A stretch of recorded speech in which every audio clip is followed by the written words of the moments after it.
Mayroong ilang mga what-if sa kasaysayan ng NBA. Ang NBA's universe ng hypotheticals ay mayaman. Hindi man sumali sa Golden State Warriors sina Len Bias, Derrick Rose o Kevin Durant, ang pagtanggi sa deal ng Los Angeles Lakers noong 2011 ang isa sa pinakamalaki at pinakakontrobersyal ng Maine. Kasunod ng back-to-back na mga titulo, ang club ay naghahanap ng isa pang superstar na ipares kay Kobe Bryant. Pagkatapos matuto mula sa kanilang mga naunang pagkakamali, sa pagkakataong ito ay isang taong maaaring tingnan ni Kobe. Habang ang larong All-Star ay nawala ang ilan sa kanyang ningning, ito ay minsan ang pinakakapanapanabik na katapusan ng linggo sa basketball. Habang ang mga pinakamalaking bituin sa palakasan ay nagtipon, ay naglabas din ito ng maraming pagkakaibigan.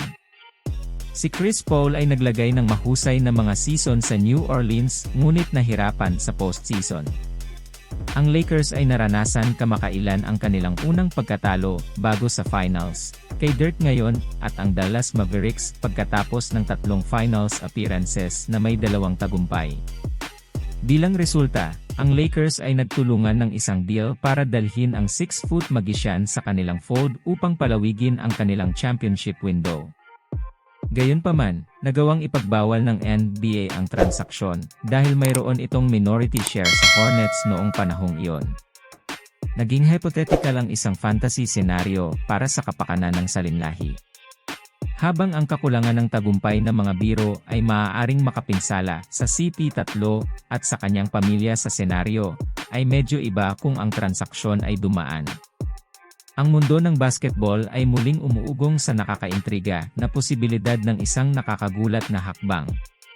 Kumakalat ang mga alingaw-ngaw na si Chris Paul, na isa sa mga pinakarespetado at may karanasang manlalaro sa NBA, ay maaaring magtungo sa isang bagong tahanan kasama ang Los Angeles Lakers. Ang haka-haka na ito ay pumukaw ng isang alon ng emosyon sa mga tagahanga at mga analist ng palakasan. Si Chris Paul, nakilala sa kanyang katangi-tanging playmaking at sa pamumuno sa korte, ay maaaring magdala ng bagong dynamic sa listahan ng Lakers na may bituin na. Ang kanyang karanasan at kakayahang lumikha ng mga dula ay maaaring umakma sa umiiral na talent na higit na magpapalakas sa pagiging mapagkumpetensya ng koponan, habang ang mga detalye ay nananatiling hindi tiyak sa puntong ito.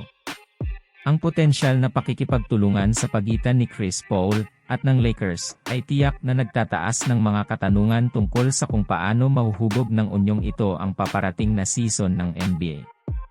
Sabik na naghihintay ang mga tagahanga ng mga kumpirmasyon at opisyal na anunsyo, inaabangan ang susunod na kapanapanabik na kabanata sa naganap na kwentong ito.